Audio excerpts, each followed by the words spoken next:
Buenas noches, saludos cordiales, gracias por acompañarnos. Este es el programa Hora 25. Está por terminar el 2023. Ha sido un año turbulento e intenso. La muerte cruzada, las elecciones y un nuevo presidente. En la economía, la caja fiscal en cero, el empleo no se ha recuperado y la reactivación económica no se expresa. La inseguridad, el crimen y la violencia se ha tomado al Ecuador. El año que concluye en lo político, económico y social es el tema de esta edición de Hora 25. Para ello nos acompañan en el estudio, aquí en la ciudad de Quito, Gonzalo Ruiz. Gonzalo Ruiz es el director del noticiero Ecuador Radio. Saludo la participación de Francisco Rocha. Francisco actualmente es el director ejecutivo de la AEDEP. Nos acompaña Mónica Orozco, ella es editora de Economía de Primicias. En la ciudad de Guayaquil está Patricia Estupiñán, ella es la directora editorial de revista Vistazo. Gracias a nuestros panelistas, a la audiencia, aquí empezamos. Belén, buenas noches. Hola Andrés, amigos, muy buenas noches. Resta poco para que termine el año y es necesario hacer una retrospectiva de los hechos. En el ámbito político, el 2023 sin duda es un año que marca un antes y un después en la vida democrática del país. Por primera vez se aplicó la denominada muerte cruzada, a través de la cual se disolvió el legislativo y se convocó a elecciones anticipadas. A esto sumemos un proceso electoral cargado de violencia y el asesinato de uno de los candidatos a la presidencia. Veamos un resumen de lo que fueron los hechos políticos. El 2023 fue un año electoral. En febrero el país acudió a las urnas para elegir alcaldes, prefectos, concejales, miembros de las juntas parroquiales e integrantes del Consejo de Participación Ciudadana y Control Social. Por primera vez los candidatos a alcaldes y prefectos se enfrentaron en un debate obligatorio. La sorpresa fue el día de las elecciones. La Revolución Ciudadana recuperaba presencia y se hacía de las principales alcaldías y prefecturas del país. En Quito, Pavel Muñoz y en Pichincha, Paola Pavón obtuvieron el apoyo de los ciudadanos, mientras que en la provincia del Guayas y en la ciudad de Guayaquil, el Partido Social Cristiano perdía la hegemonía que mantuvo durante 31 años, quedándose con esos cargos Aquiles Álvarez y Marcela Guiñaga. En cuanto al Consejo de Participación Ciudadana, el correísmo logró que 4 de las figuras que ellos impulsaban, pese a que la ley lo prohíbe, conformen el organismo. Esa institución no logró encontrar estabilidad y fue protagonista de varias controversias que terminaron en la destitución de su presidente, Allen Berbera, apenas 8 meses después de su posesión. Si hablamos de institucionalidad, el país finalmente logró tener Contralor General del Estado tras 6 años de inestabilidad, pero eso sí, con un concurso lleno de trabas. De disolver la Asamblea Nacional. Y sin duda el hecho que marcó la vida democrática del país fue la aplicación de la denominada muerte cruzada. Las intenciones de la Asamblea de destituir al presidente Guillermo Lasso por supuestamente haber participado en un esquema de corrupción se vieron interrumpidas por la decisión del primer mandatario de disolver la legislatura y convocar a nuevas elecciones. Los candidatos para completar el periodo no faltaron. En total, 8 aspirantes entraron en la contienda electoral rumbo a Carondelet. Pero el proceso se vio opacado por el asesinato del candidato Fernando Villavicencio. Por primera vez, los aspirantes a la presidencia debieron realizar su campaña con resguardo policial y militar en medio de un ambiente de profunda zozobra. Finalmente, el balotaje fue entre la candidata de la Revolución Ciudadana, Luisa González, y el joven político Daniel Noboa. El país nuevamente tenía una sorpresa. Noboa ni siquiera aparecía en el tablero y terminó por convertirse en el presidente de la República. Y a pocos días de cerrar el año, un nuevo hecho. El presidente de la Judicatura, Wilman Terán, y el general en servicio pasivo, Pablo Ramírez, quien fue director del SNAI de antinarcóticos, junto con otras 27 personas, fueron detenidos por su presunta participación en una red de delincuencia organizada.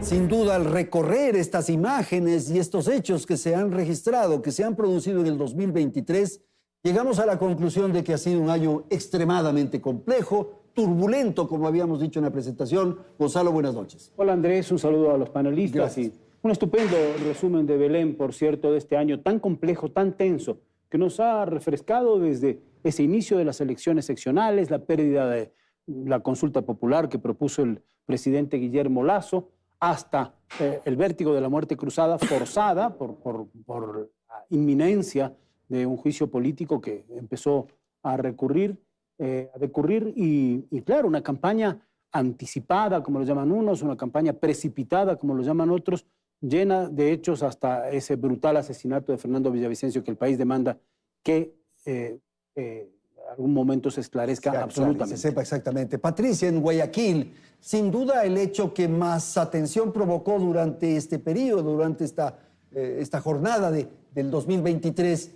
es la muerte cruzada. En términos de historia, ¿se justificaba? ¿Era un hecho inevitable? ¿Las condiciones de gobernabilidad eran muy difíciles? ¿Cómo entender este episodio? Patricia, buenas noches. Buenas noches y saludos a los panelistas. Yo creo que la muerte cruzada estaba siempre como una espada de Damocles hasta que finalmente ocurrió. ¿Por qué?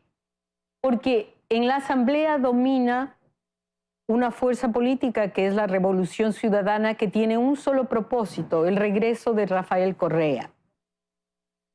Y esto le hizo ingobernable el periodo de Lasso, salvo por el primer impacto positivo de la vacunación. El resto fue un irse desgranando de todo su popularidad y su aceptación. Además, Lasso también fue un tanto incompetente en sus acciones. Sin embargo, lo grave de todo este periodo es que Ecuador se convirtió en el país número 11 en criminalidad en el mundo, una cosa impensable. Y al final estamos viendo un tsunami, cómo el narcotráfico ha penetrado a todas las instituciones del Estado. Es algo doloroso ver que la justicia y el hombre que estaba llamado a seleccionar los jueces supuestamente es parte de una banda criminal. Y hay que escuchar las audiencias para llegar a eso. Es una cosa terrible. Ese es el peso más grave de este año, un peso que incluso se llevó la vida de Fernando Villavicencio. Gracias, entonces, Patricia, en lo sí. político ha sido un año desastroso. Sin duda, vamos a tratar Ha sido ese un año tema desastroso. más adelante. Ha sido un año complejo, desastroso, dice Patricia. Y en la política hemos tenido estos episodios que se han planteado en el reportaje. Pero yo insisto un poco, ¿al presidente Lasso no le quedaba otra opción que la muerte cruzada, Mónica? La muerte cruzada se da precisamente por una falta de acuerdos entre el Ejecutivo y la Asamblea, y eso se ve también luego reflejado en un impacto muy fuerte en la economía. El riesgo país subió a niveles muy altos y desde entonces no ha bajado. Eso ha bloqueado totalmente el acceso a financiamiento y se refleja ahora esta crisis política también en una crisis fiscal. Ahora mismo en las cuentas del Tesoro hay apenas $162 millones a que menos de una semana para pagar los décimos y luego 4 días o 5 o 6 días más para pagar ya el sueldo de diciembre. Es un gasto muy fuerte y hasta ahora no se ve una claridad de que puedan tener ese financiamiento, en parte también explicado por toda la incertidumbre que generó en el mercado internacional, en los inversionistas, y que le ha bloqueado prácticamente a Ecuador el acceso al mercado internacional. Francisco, es muy difícil precisar si existió de alguna manera un acuerdo entre el correísmo y Lasso. Hay quienes señalan que efectivamente había algún tipo de acercamiento. La libertad de Glass, el tema de Alexis Mera, la fuga de la ministra de Obras Públicas de la Embajada de Argentina. En fin, planteo esto porque esa era la posibilidad de salvarse de Lasso. Bueno, yo diría que el año, como lo han descrito, saludarles a nuestros contertulios, es un año difícil, pero también de ejecución de la Constitución. Ya. Y esa ejecución hay que valorarla. Es una decisión que toma Lasso y la toma con algo que estamos viendo al final de este año, ¿no? Con la postura de la fiscal general. Dijo, yo me voy porque después de mí venía la fiscal. Hay una agenda política de la primera minoría en la Asamblea que con el 23% de los votos nacionales representa 54 curules en la Asamblea Nacional. Y esos tienen atrapados ese 23% que puede llegar al 30%, atrapados al 70% para avanzar. Pero a Lasso no le quedaba más. No le quedaba otro. No solo porque él mismo no daba más. Ya está. El país no daba más. Tenía que provocar la salida de una vergonzante Asamblea Nacional que se parece mucho a la que tenemos ahora. ¿Por qué? Porque la mayoría de los que estuvieron han sido reelectos. O sea, estas fuerzas políticas a las que se les mandó a la casa nos volvieron a proponer a los mismos nombres. ¿Por qué? Porque lamentablemente, primero, destruyeron todo el andamiaje político, bueno o malo, todo el andamiaje político del país. La única fuerza que quedó organizada, más que como fuerza política, como que algo les une, que es el expresidente y prófugo Rafael Correa. Y esto nos llevó a tener, entonces, este atrapamiento que tiene el Estado ecuatoriano. Ahora, en términos de historia, quiero insistir un poco, Patricia, contigo, conocer cuál es tu apreciación. ¿No le quedaba otro remedio al presidente Lasso? ¿Es una derrota del presidente Lasso? ¿Es, como dice de alguna manera Francisco, la presencia de la Constitución, el continuar con un proceso electoral que se concretó con la elección, con la designación de Daniel Noboa? ¿Qué ocurre en términos de historia? Insisto un poco eso, para el juicio sobre lo ocurrido con Guillermo Lasso. Yo creo que, no, como dice Francisco, no le quedaba otra alternativa a Lasso, porque igual iba a ser destituido o se corría un alto riesgo. Y sí, lo bueno es que hubo una salida constitucional, aunque a lo mejor al país le hubiera hecho más bien, en lugar de ir a nuevas elecciones, que el vicepresidente acceda por el periodo restante, porque el país se afecta en todos los ámbitos con tantas elecciones. Ese es un hecho.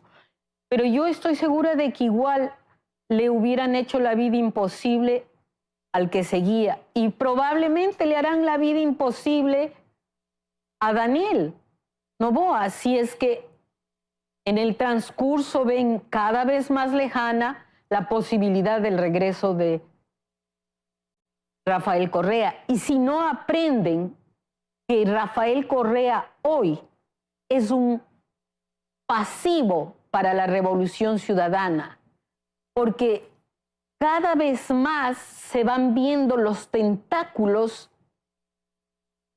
de estas fuerzas oscuras que aparentemente tendrían algún vínculo con ese partido.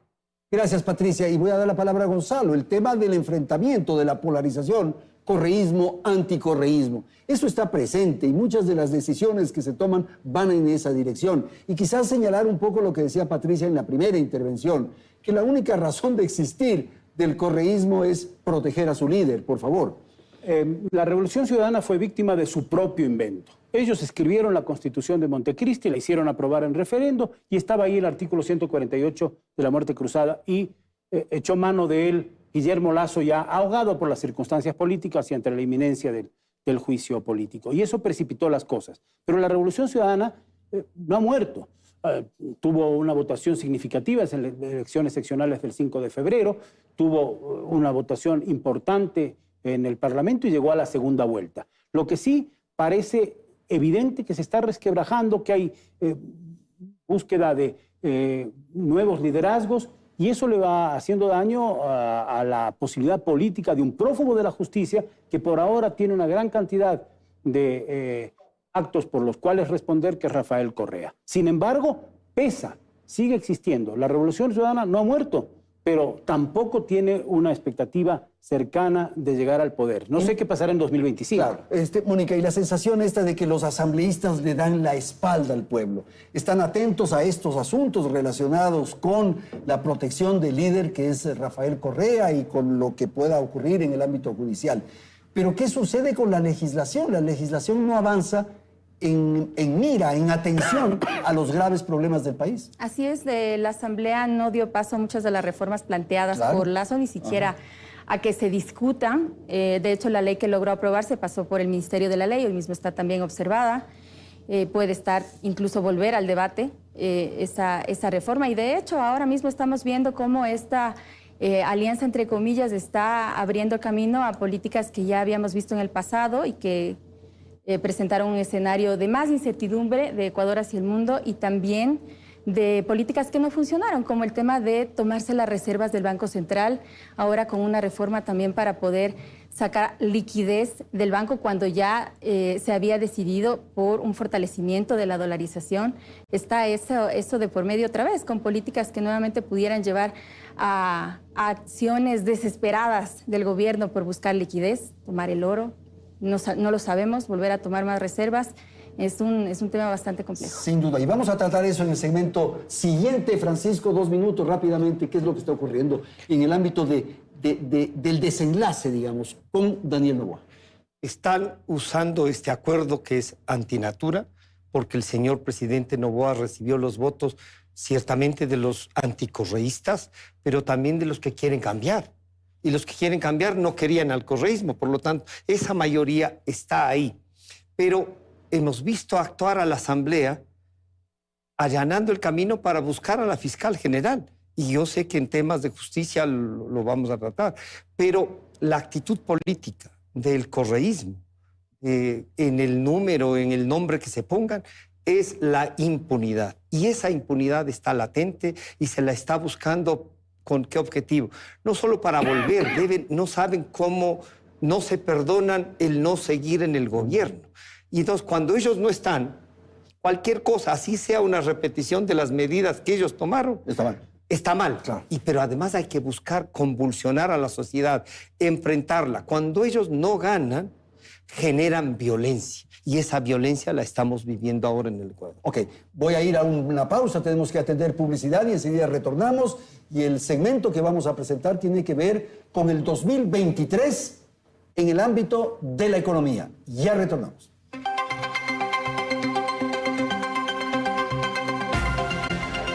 En lo económico, revisemos la variación de algunas cifras importantes a lo largo del año.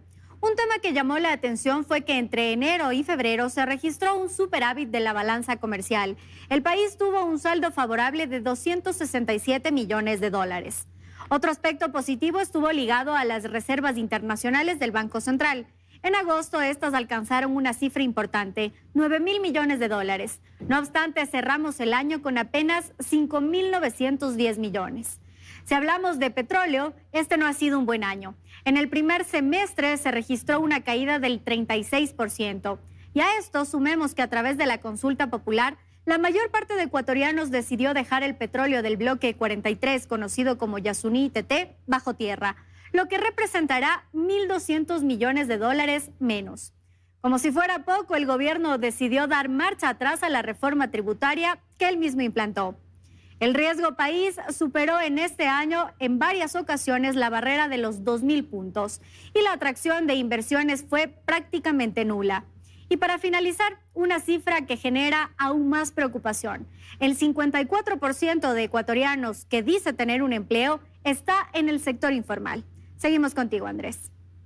Gracias, Belén. Y sin duda la economía es un tema de enorme preocupación, porque lo que ocurre en la economía se expresa en las cosas del día a día, en lo que sucede con los seres humanos, con las personas y el empleo, tal como se señaló en la nota.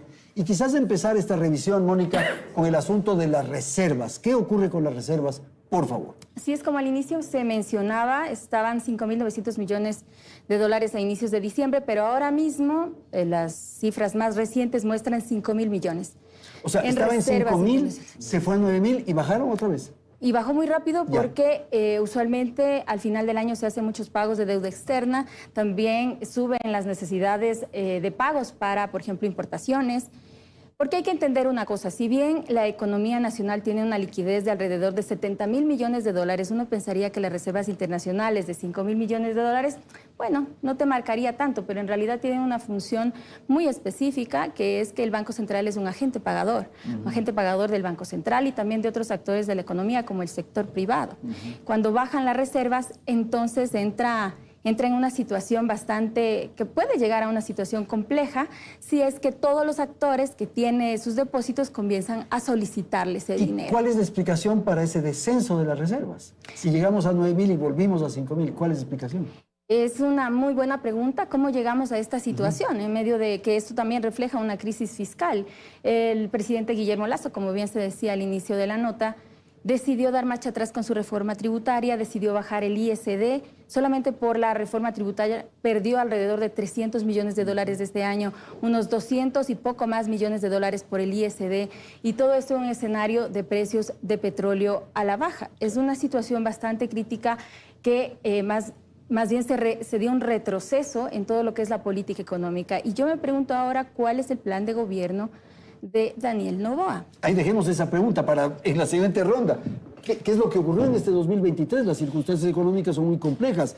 Mónica señalaba en el segmento anterior que este momento tienen 162 millones de dólares en la caja fiscal. Claro, lo que sucede es que se comienza a hacer nuevamente populismo económico. Y el presidente Lasso retrocede en su propia propuesta digamos, impositiva, que le dio resultado, que recogió, pero retrocede en eso. Pero no hay una alternativa para cambiar esos fondos que él decidió ya no recogerlos. Y entonces uno se dice, ¿cuáles son las opciones? Acabamos de votar en una consulta y los ecuatorianos mayoritariamente, no la absoluta mayoría, pero mayoritariamente dicen lo del Yasuní. Eso es inaplicable y hay que decirlo así a los ecuatorianos. Y hay que buscar una forma de que lo que ha dicho el pueblo ecuatoriano en consulta se respete, pero lo que está hecho no se puede desmontar. Una cosa. La otra, para gastos permanentes, y Mónica no me dejará, ingresos permanentes. No se puede seguir con proyectos parches que además perdonan multas y perdonan impuestos. No, esto tiene que ser, y aquí hay dos opciones.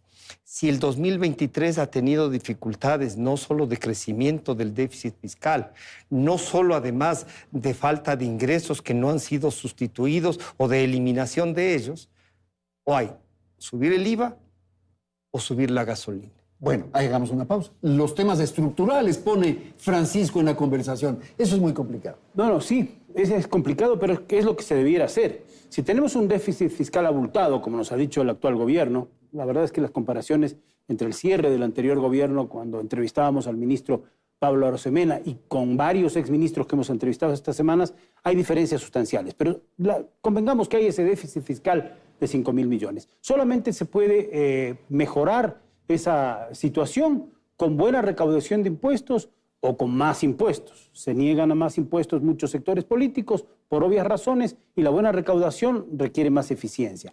La otra cosa es que los ingresos petroleros no solamente que no van a aumentar porque no creció la extracción petrolera, sino que ahora se van a disminuir por el voto en la consulta popular porque se deje bajo tierra el petróleo en el bloque 43. Y además hay que gastar un dinero en desmontar la infraestructura petrolera. Entonces queda lo de los subsidios. Pero los subsidios están bien cuando tienen sentido social, pero cuando son dirigidos o focalizados, no que nos regalen el gas o que nos regalen la misma luz eléctrica, que ahora nos cuesta mucho porque hay que, en buena parte de ella, pagarla con combustible que viene de afuera. Subsidios dirigidos, no el regalo ni los subsidios que benefician a grandes industriales. Ahí, por ejemplo, se podría llegar a los más pobres con una serie de beneficios, como el propio bono de desarrollo humano, pero también a los que pueden pagar un cilindro de gas a 12, 13 dólares, por favor, ¿por qué nos regalan? Eso no tiene sentido. Y la otra manera de llenar el tema del déficit fiscal no es otra, la deuda.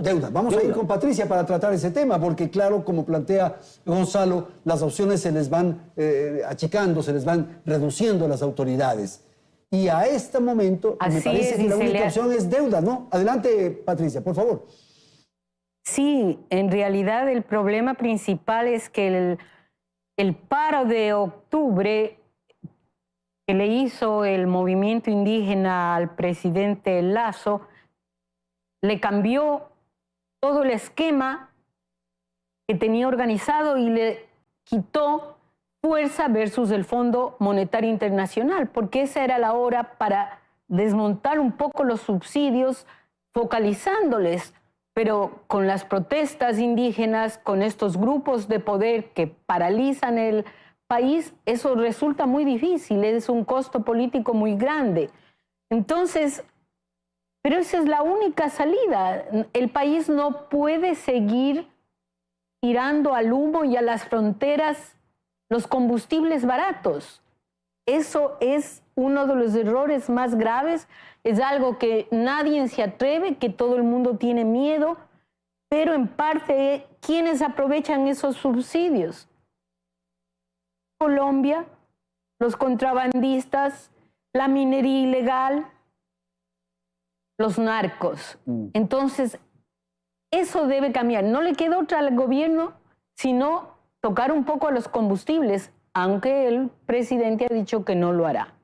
Entonces, seguimos engañando, parches.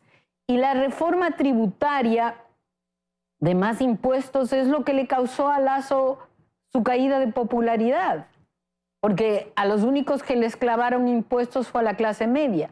Decían que el impuesto era muy poquito. No, no solo fue el impuesto que se puso, sino también que se limitó las deducciones y con ello pusieron en aprieto a muchas familias. Y eso le quitó popularidad a Lasso. Entonces las reformas tributarias o las hacemos para que las paguen todos y no unos pocos, tal vez la subida del IVA, pero entonces ahí se quebraría el acuerdo porque los socialcristianos tienen con notaría que ellos no subirán impuestos. Y el país no da más. La vaca se agotó, está esquilmada. Y Gracias, ese es el Patricia. futuro. Y entonces si se recurre al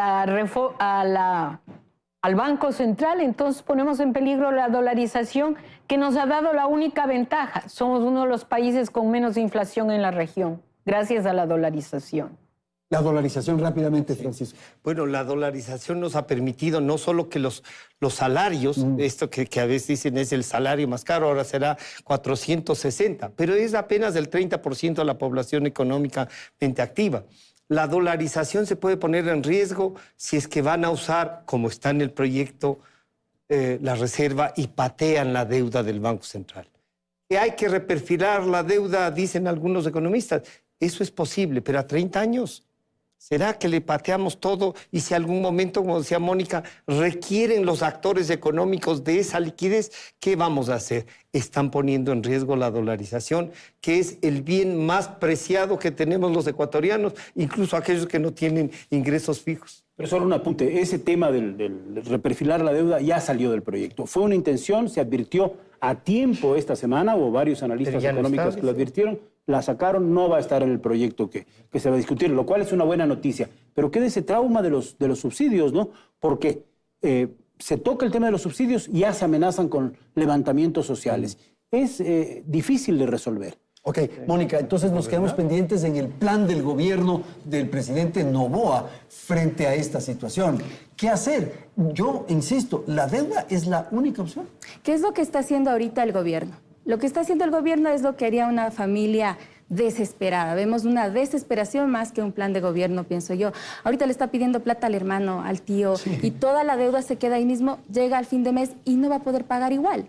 ¿Qué está haciendo? Está sacando créditos de liquidez a la CFN, le quitó 139 millones de dólares el mes pasado. Ahora hemos escuchado que va a existir una nueva operación de liquidez para hacerlo y a futuro ya se está poniendo en escena el hecho solo de que se haya mencionado el tema del Banco Central, que entiendo hoy se va a conocer el informe ya definitivo, probablemente esta semana se va a tratar en el Pleno ya esta reforma y veremos si es que finalmente se sacó o no, porque lo último que se escuchaba era que le iban a bajar el plazo, ya no hasta el 2050, sino hasta el 2040 y con una tasa de interés del 1,3%, que es básicamente decirle mejor no le pago. Claro. Entonces es una situación bastante complicada. Ahorita le están sacando plata dentro de la economía, a los proveedores cuando no les pagan, al IES cuando no le pagan. ¿Qué pasa si el IES no tiene para pagar mañana las pensiones? ¿Qué pasa con los GATS que mañana no tienen para hacer las obras? Y también el mensaje que le estamos dando al mercado internacional. Es un mensaje de desesperación. El mercado internacional así no te va a prestar plata. La desesperación, esa es la sensación que uno tiene. No y como le va pidiendo a cada uno... Claro, y el mayor problema es que no tenemos un proyecto de país. Ya. Y el presidente no nos ha propuesto algo incluso para discrepar con él. Claro. O sea, pero proponga algo. ¿Para qué quieren ser presidentes de la República? Sin tener una estructura, para improvisar todo. Es verdad que todo quedó liquidado después del correísmo. No hay un partido político que represente, sino excepto que lamentablemente no tiene una hoja política, sino una hoja de impunidad. Y no hay liderazgos internos incluso que podrían hacer una propuesta de país. Pero el señor presidente Noboa, yo no sé si ese silencio es porque él es así o porque no tiene que decir.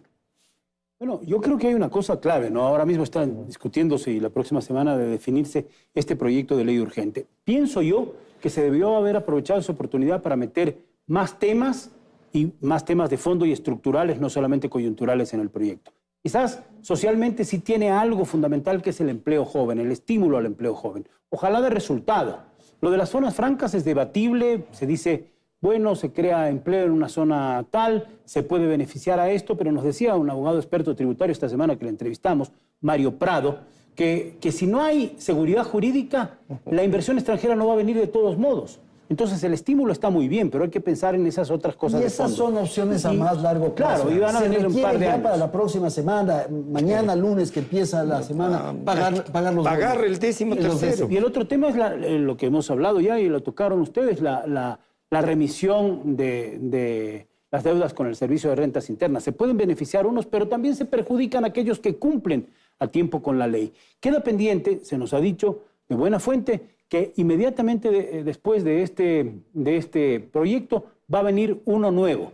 Los temas energéticos, por ejemplo, que ahora estamos atravesando una crisis energética pavorosa, hay que tocarlos y hay que reformar cuestiones estructurales. Un país dotado de infraestructura hidráulica que tenga cortes de luces inauditos. Vamos a ir con Patricia para escuchar su apreciación. ¿Qué podemos pensar de la consulta popular? Quizás plantear o proponer a esta parte final del segmento y terminamos lo de economía. Patricia, por favor. Sí, necesitamos una luz de parte del gobierno para que nos diga hacia dónde vamos. El presidente es de pocas palabras, pero el presidente es el líder del país y en consecuencia debe darnos las líneas por donde vamos a ir en economía, que este rato es uno de los puntos neurálgicos. Pero yo insisto, la economía no se mejorará si es que no hay seguridad, no solo jurídica para que venga la inversión, sino seguridad física.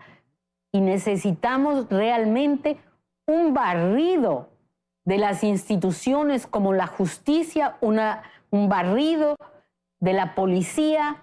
No es posible que el jefe de antinarcóticos haya estado aliado con un narco. Eso es inconcebible. Entonces necesitamos esas reformas y esas deberían venir en la consulta popular. Y necesitamos también reformas para que mejores gentes vayan a la asamblea, por favor. A veces repetimos lo mismo, pero son personas poco preparadas para algo que es tan sustancial como es que nos den leyes que estemos consensuados y que por ende podamos respetarlas. Pero leyes creadas, dedicadas para A o B, esas leyes nunca tienen buen efecto. Gracias, Patricia. Y claro, en estas circunstancias de apagones, de restricciones de energía eléctrica, este llamado que tú acabas de hacer me parece fundamental. Exigir al gobierno que dé una luz para saber por dónde vamos a transitar. En un instante, retornamos.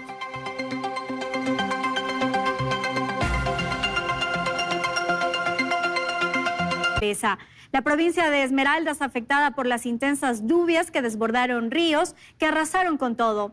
Manabí soportó un nuevo terremoto y Alausí vivió una de las más dolorosas tragedias luego de un intenso deslave. Pero como si no hubiera bastado con los fenómenos naturales, el país enfrentó una ola de violencia e inseguridad que se incrementó con el pasar de los meses y que hasta el momento no ha encontrado salida. Veamos un nuevo reportaje.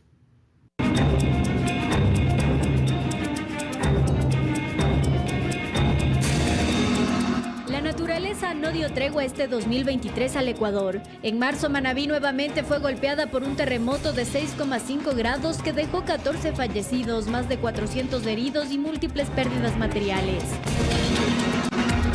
En junio, en cambio, Esmeraldas vivió el desbordamiento de varios ríos que arrasaron con todo y cientos de personas quedaron damnificadas.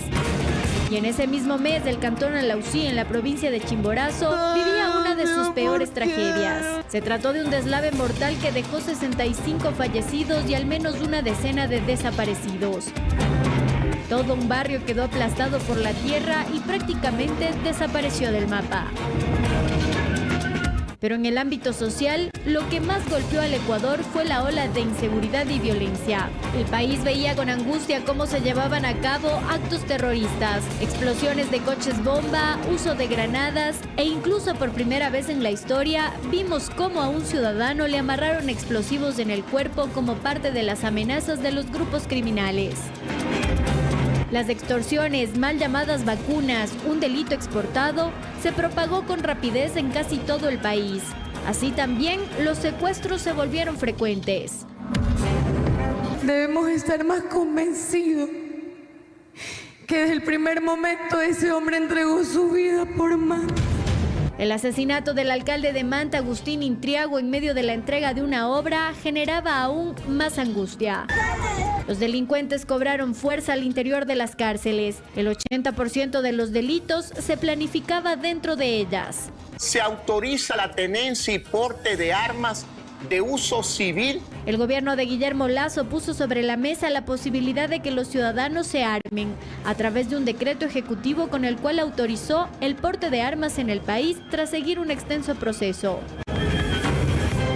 Y en medio de la inseguridad, el Ecuador se quedaba sin luz.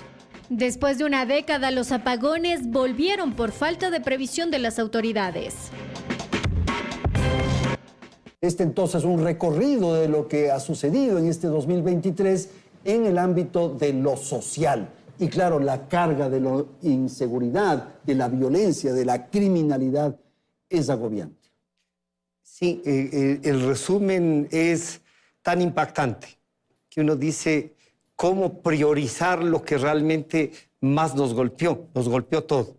Pero la inseguridad y esta toma de la delincuencia organizada, de la institucionalidad, esta presencia del narcotráfico que genera violencia, que genera microtráfico, que genera, en definitiva, contaminación de la propia economía, uno dice, hemos visto como una bocanada de oxígeno la actuación de la fiscal en estos últimos días. Pero ¿cómo vamos a resolver el tema? La inseguridad, y decía Patricia, la inseguridad jurídica y la inseguridad individual. O sea, que la gente pueda salir a trabajar, que no le vacunen a la tienda de la esquina, a la tienda de los zapatos, que no les paren en las carreteras para cobrarles y no asaltarles. O por último, que no les paren para robarse el container. Y a veces que no les pare la policía. Entonces, claro, ese barrido que hay que hacer tiene y debe merecer un acuerdo nacional. No puede ser que frente a un operativo que es esta bocanada de oxígeno tengamos un expresidente prófugo poniendo un Twitter anticipando lo que le va a pasar. Alertando a los delincuentes implicados. lo que les iba a pasar. Eso significa que de expresidente pasó a ser el campanero de la delincuencia del Ecuador. Y eso no podemos permitir. Toda esa estructura hay que desmontarla. Y creo que el Ecuador tiene que saber, estamos en una guerra. No es esto cualquier cosa. Estamos en una guerra que se quieren tomar el Estado y el Estado tiene que responder de la mejor manera, con jueces, no que les alarguen el periodo de 3 a 9 años y se quedan callados. Jueces nacionales. Aquí tenemos que tener también un liderazgo del presidente. La consulta debe tener algo de esto.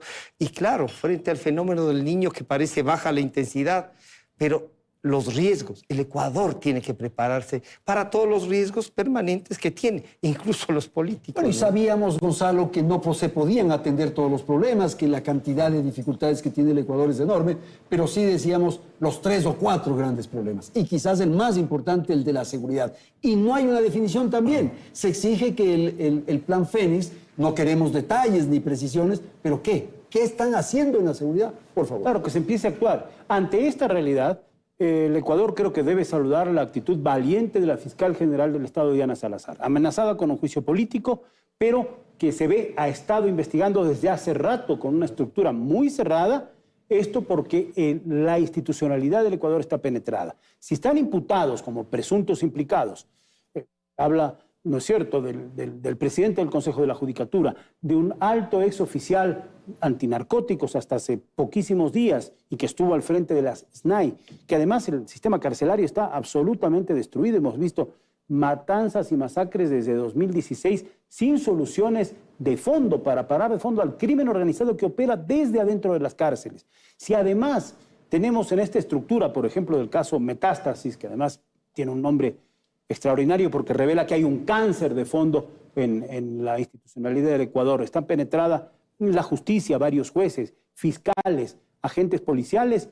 Esto es un problema muy severo y que hay que atenderlo. Yo pienso que hay que atenderlo también con recursos internacionales, con cooperación, con inteligencia, con intercambio de información. El Ecuador solo no lo va a poder afrontar. Y hay que empezar, como ha dicho incluso un ex candidato presidencial, ya a revelar algunos de los temas del plan Fénix. No a revelarlos para que se cuente y sepan los delincuentes, como se ha alertado en el caso concreto del caso Metástasis, lo que va a suceder, lo que van a hacer y para que fuguen. No, pero a ir mostrando acciones porque la gente está desesperada. El crimen de la semana pasada a esos niños de Guayaquil nos conmueve a todos y nos muestra de cuerpo entero este gran drama nacional. Vamos con Patricia. Patricia, esto que acaban de señalar tus colegas del panel, incorporando un elemento que va un poco en la línea de lo que dice Gonzalo, la cooperación, las declaraciones del embajador Fitzpatrick.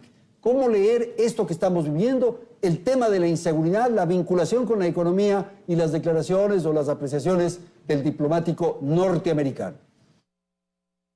La verdad es que nosotros estamos con eterna gratitud al embajador norteamericano, porque gracias a sus declaraciones tan brutales, nos han ido quitando la venda, porque lo que debieron hacer las autoridades lo escondieron bajo la mesa. Y es esta valentía y este interés de los Estados Unidos porque Ecuador no se convierte en un narcoestado lo que debemos agradecer. Y debemos respaldar a la fiscal. No es posible que se la enjuicie y que se apruebe con tan casualidad que ella vaya al juicio. Señores, un juicio, así ella salga exculpada, es quitar a la cabeza principal de la institución a que trabaje sobre casos importantísimos como este que acabamos de ver.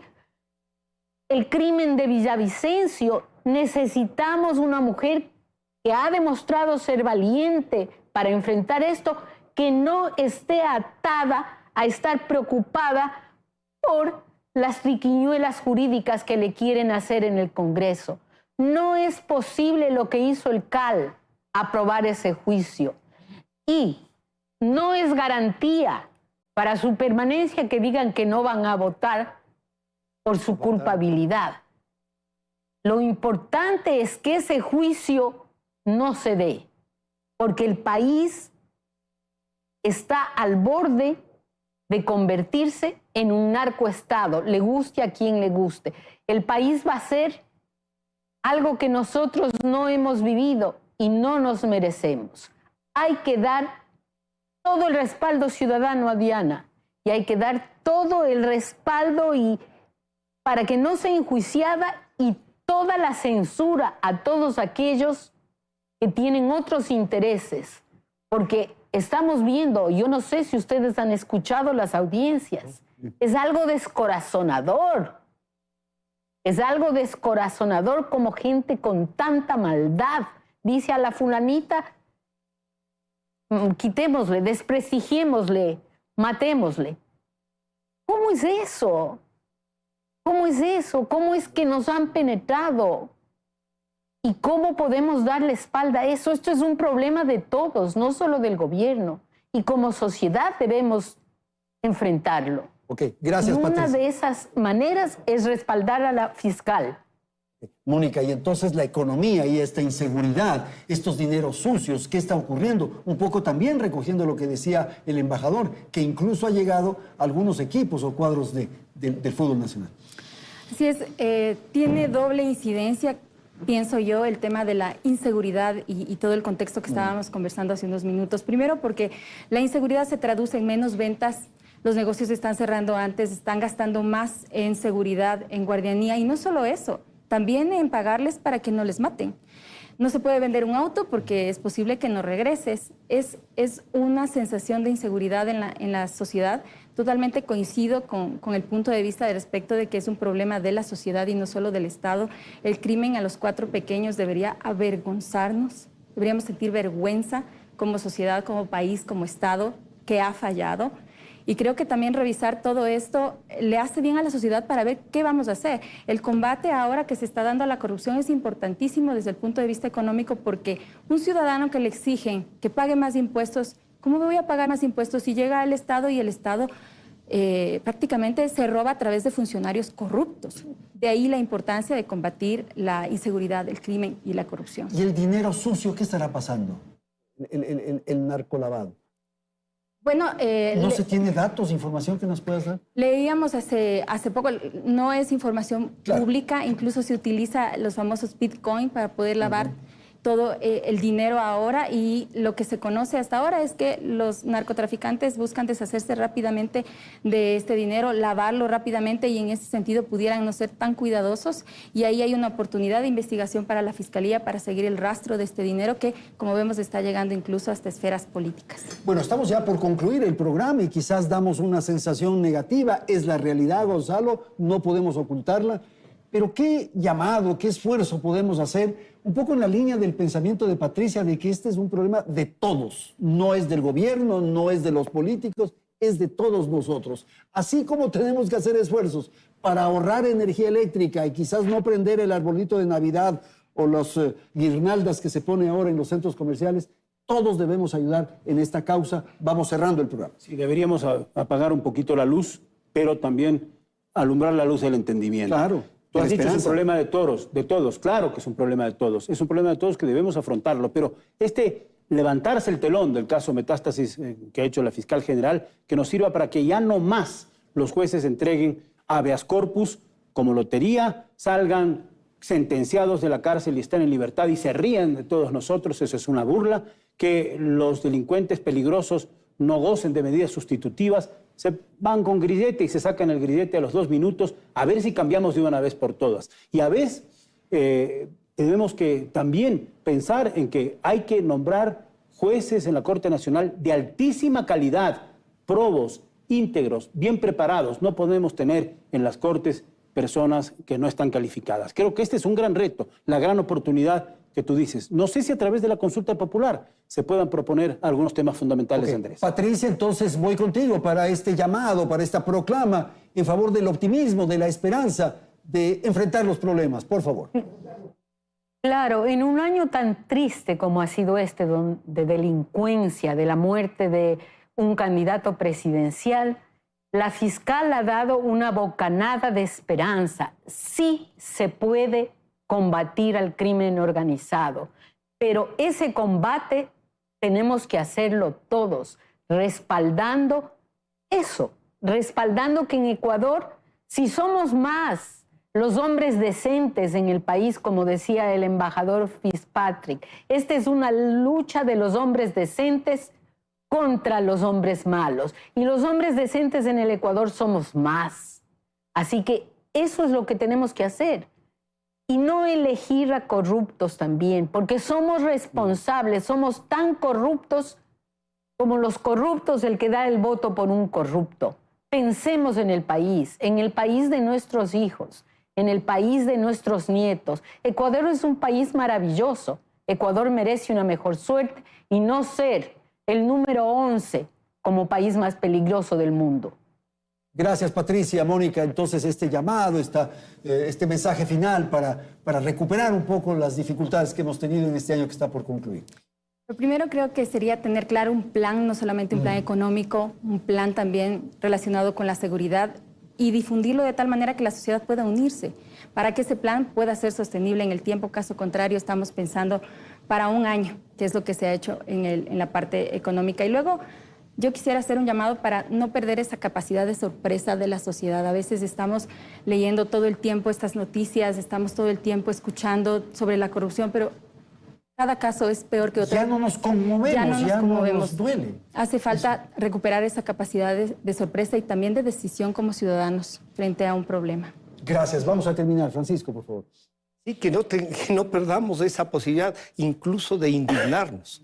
Pero el Ecuador tiene salidas. O sea, tenemos tanta suerte, podría decir yo, que pese a todo lo que nos ha pasado, estamos aquí y estamos dando pelea. El presidente Noboa tiene que echar mano de esta fuerza de los ecuatorianos. Tiene que plantearnos una visión de país y hacia dónde vamos a caminar, para poderle respaldar incluso. Yo creo que no va a ser un año fácil. Creo que debería tomar las medidas, o sea, tener el valor de tomar las medidas económicas que son indispensables. Creo que las organizaciones sociales no pueden volver a alterar como alteraron este año, o sea, perder 800 millones de dólares por una protesta, no gana nadie, que tenemos que llegar a un acuerdo. Pero lo primordial, y aquí creo que hay un consenso, si no tenemos una justicia que nos garantice a todos los ecuatorianos, si no limpiamos de esa vergüenza que son muchos de los jueces en el contencioso electoral, en el Consejo de la Judicatura, en la Corte Nacional y en las Cortes Provinciales, o sea, van a elegir presidentes en las Cortes Provinciales. Por Dios, elijan por lo menos a alguien que no esté prontuariado. Sí. O sea, déjnos un mensaje, porque en los jueces, en los funcionarios, también hay gente buena. O sea, vamos a eso. El país tiene salidas, no va a ser fácil descorreizar, nos va a tomar unos años, pero hay que echar a caminar. Muchísimas gracias a nuestros panelistas que han estado aquí en los estudios de Teleamazonas en Quito y en Guayaquil para la presente emisión de Hora 25. Lo bueno, lo malo y lo feo del 2023 en economía, en política, en lo social vinculado a la seguridad. Aquí nos vamos a despedir y quiero al terminar hacer un anuncio a nuestra audiencia en atención a que en el transcurso de los próximos 2 domingos no tendremos la emisión de Hora 25, puesto que estaremos en la Nochebuena y también en el cambio de año. De modo que esta es una oportunidad más bien para desearles felicidades, que tengan unas lindas Navidades, que superemos estos problemas y claro, que el 2024 sea un año de prosperidad, de paz, de tranquilidad. Muchísimas gracias a nuestros panelistas, las felicidades para ustedes, para sus casas y claro, nos vemos entonces el próximo año. Felicidades, Ecuador.